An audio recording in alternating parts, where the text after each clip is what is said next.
Thanks for joining us for a special feature of Subject to Change, where several practitioners talk about the struggles that we're facing because we know we have to save the world. So 2041, you ran Yeah, it in your class. so to save the world, as you guys were just saying, I ran the 2041 project in my class, and I would do it a little differently than I did it, but you got to get through it once to see. But the students really did feel so empowered and encouraged to think about things that aren't even solutions yet. And they said it was so nice to think about something beyond a time frame of like just the class, the week, the semester. Yeah. And that being encouraged to think that way was actually really freeing because they hadn't been able to. So I think that there's something to it. And I will say they were the state of our young adults right now is scary. It's scary. They are scared. So to give them this ability to think and recognize themselves as part of the solution is huge. Please don't forget to like, comment, and subscribe. When you see the little microphone in the lower right, click on that to learn more. We're so glad you're here. One book to look into is Regenerative Life. Sanford? Yes. Cool. And I... Sorry. Ooh. You liked that one, right? I did, and you don't have to read it straight through. It really talks about, I didn't mean to derail your speaking, but it talks about, I picked the media content provider role to explore through that book. And it just made me think about how Subject to Change, our work on Subject to Change, can be activated in a different way and what I'm learning from it. And it was just really nice to have to go through the process of thinking about bigger context, nested systems thinking related to a role. So as a principal of a firm, Mark, the same kind of thing. It's not just how you're impacting your firm, but when those decisions have a larger impact, and is there something you have to reframe in how you're talking to achieve that larger context connection for the people you're working with. Another is the new climate war. I started about halfway through Michael Mann's book. A fantastic thesis, working all the way up from all the old disinformation about tobacco to disinformation about climate change and how to move forward. Cool. How to move forward. That's like the key question, right? What's the book, or who's the new climate? So Michael Mann, and he's a climate scientist, and it's called The New Climate War. On my list. Yeah, absolutely great. He's, and it's a nice read because it's not super scientific, but man, there's a quarter of the book's footnotes. It's a great thesis. That's really cool. Feeling like we're late to the carbon party. Roxanne, what have you stumbled across lately that's inspired you? I am late to the carbon party. The carbon accounting party. So thanks for the link you sent me. Yeah, I'm trying to figure out what that's about, and do I, as a sole proprietor, want to take this on for clients? There's a lot. There's a lot to learn. You could get a really quick download of like order of magnitude decision making by talking to Jim Delosio. I know. 15 minutes. He's got a couple of here's a typical building example. In fact, I might have these slides. Here's a typical building. Here's a building and how low you can get it if you're just making a couple of simple tweaks. And then here's a building that's really low embodied carbon. And those three examples give you enough information to make informed decisions about materials for any project. What I'm looking for is carbon assessments, I guess, of existing buildings. How do you do that for an existing building where you don't have a BIM model? Right. Do I really want to do a BIM model for a 30-story building? No. So This is- what do I do? How do I?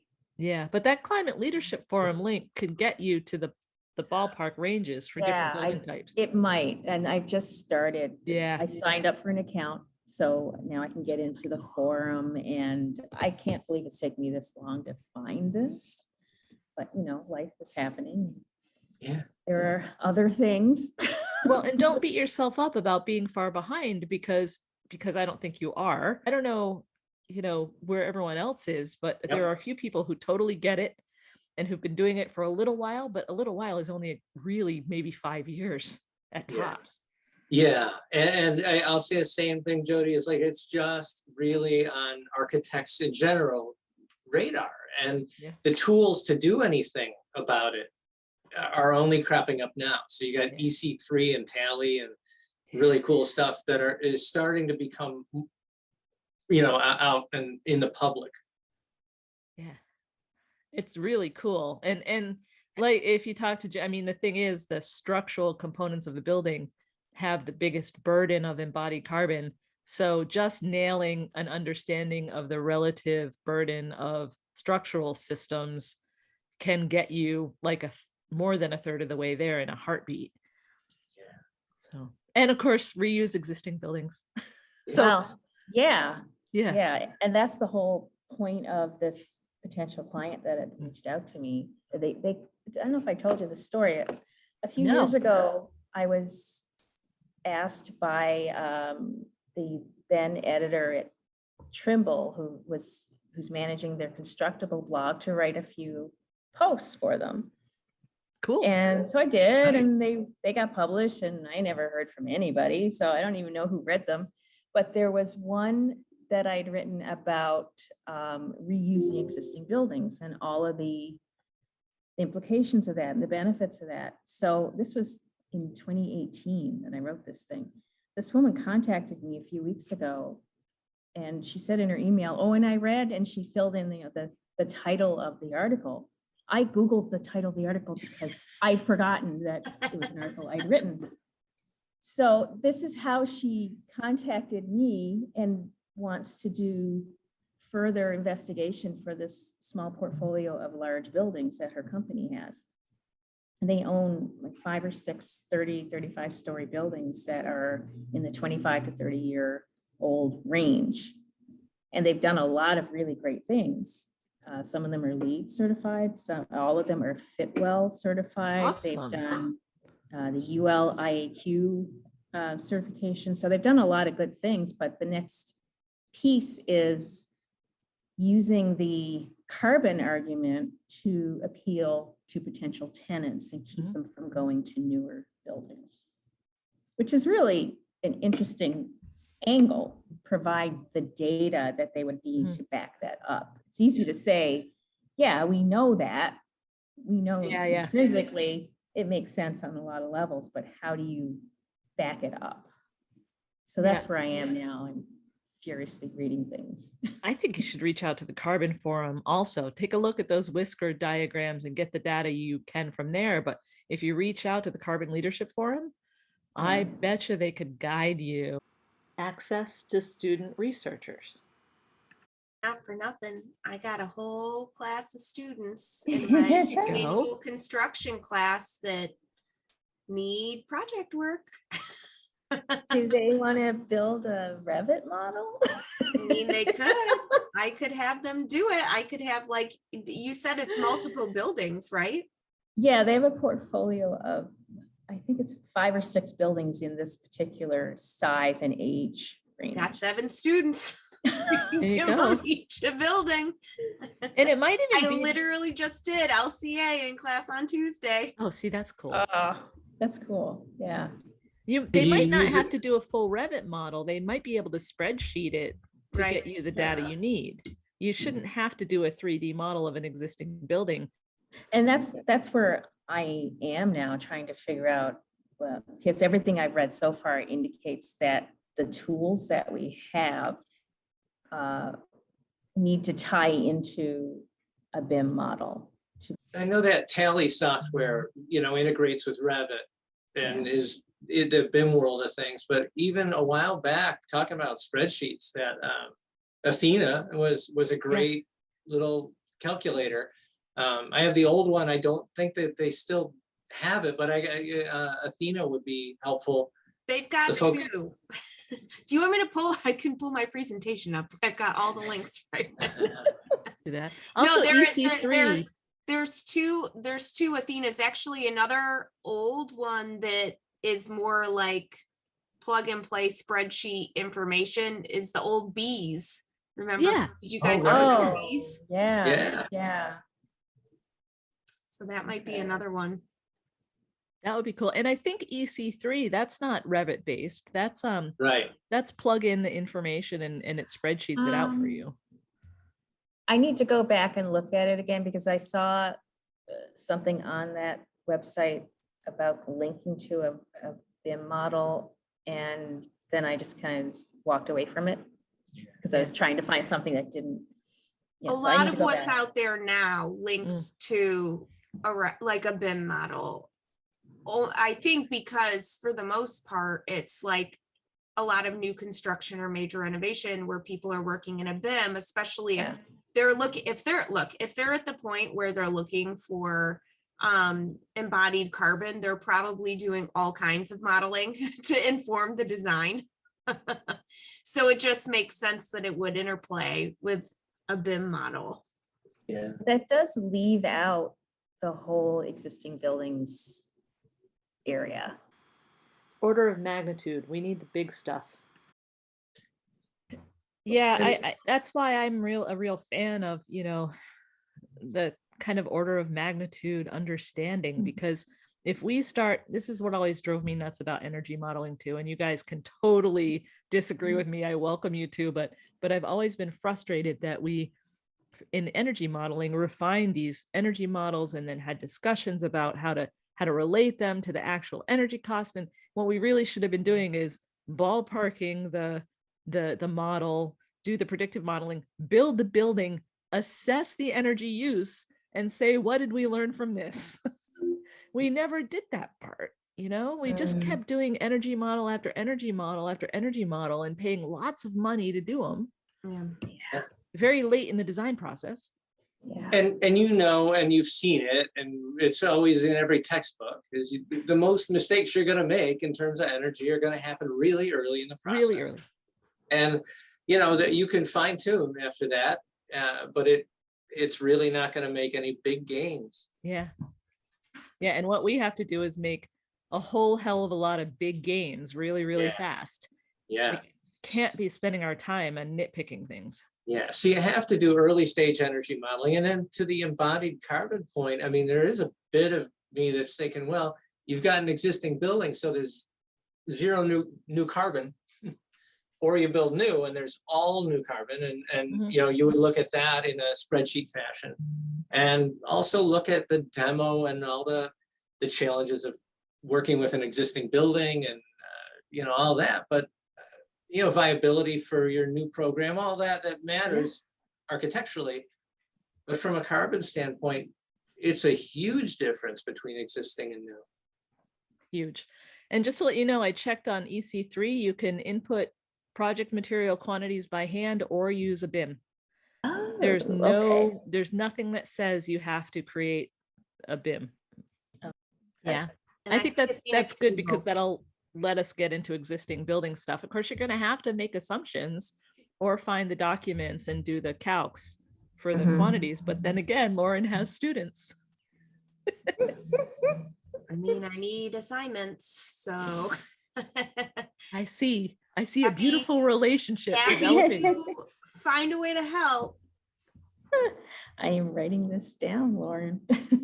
See, this is why we have to meet, because you never would have talked about students being able to learn from this process. So it No. benefits them and it benefits the process. And experience with carbon accounting.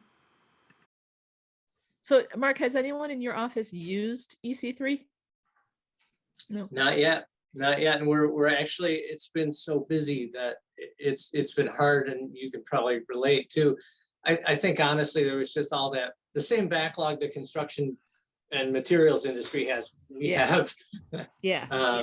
And a lot of people want a lot of things done, but advancing that, that and Tally are on my short list this year anyway. So I really that's want to cool. get into those. We're looking at and having the discussion about low carbon concrete and Portland limestone cement, and trying to get that into some specs so we can start enjoying the benefits of that. I did And, send you that spec, right? Did I? send Yes, you that? Okay, yeah. good. Thank Good. you. Yeah. And then we've got the slowest moving projects right now are passive house projects, but the state incentivizes those. They're in the cycle of, you know, design and pause and review and continue and pause and review.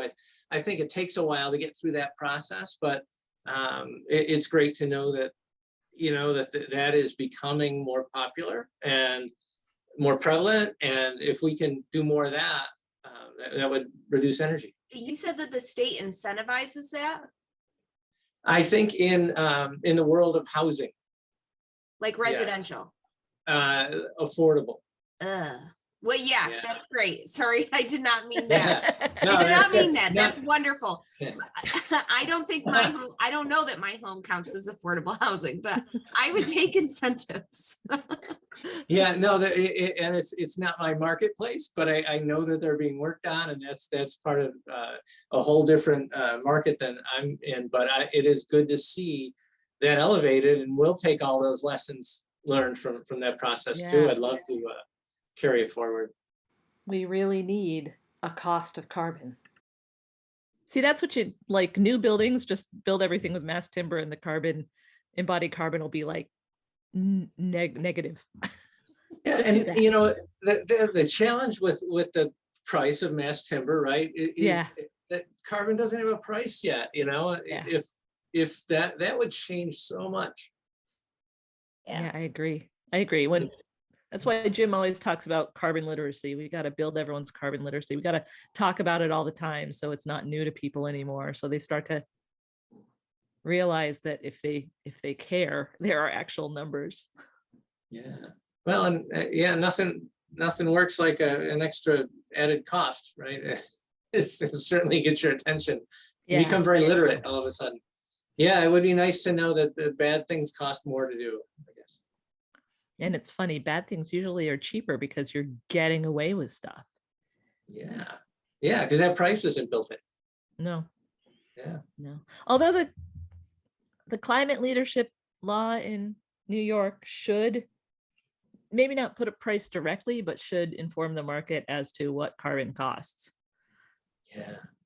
I don't know how they're going to do it. And New York City has a cost on carbon related to the local law 97. They charge for missing EUI targets by, I think it's $268 per ton of carbon. So that's kind of like a price. A little bit on some of our subject to change guests. We had a great interview the other day. We always have great interviews. Yeah. What was that?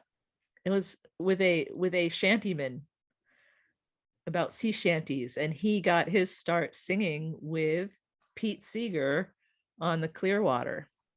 So he had sang some songs that were so much about sustainability and natural systems, and blew my mind, actually. I didn't know that origin for him.